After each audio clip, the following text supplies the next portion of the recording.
kejadian tadi malam. Itu juga 1 regu Dalmas kita siapkan. Hari ini secara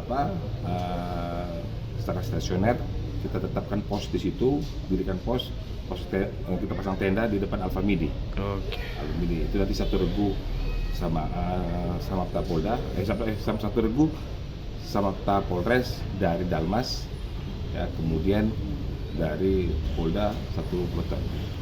Kita minta kekuatan. Kemudian cara bertindak adalah mereka melakukan penjagaan dan patroli terbuka.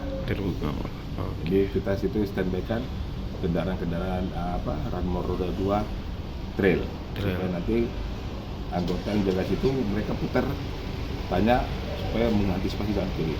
Itu yang pertama. Yang kedua, saya minta tadi sudah Kapolsek, saya minta Babin Kamtimas yang ada di wilayah Sirimau itu kita yang ada di wilayah Polsek Sirimau itu kita serang, kalau bilangnya ombyokan itu namanya, kita grebek lah, kita grebek bersama untuk bagaimana bisa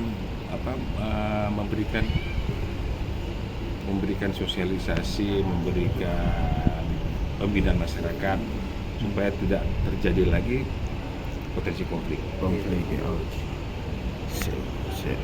Jelas, Pak. Terima kasih sudah nonton. Jangan lupa like, subscribe, dan share ya.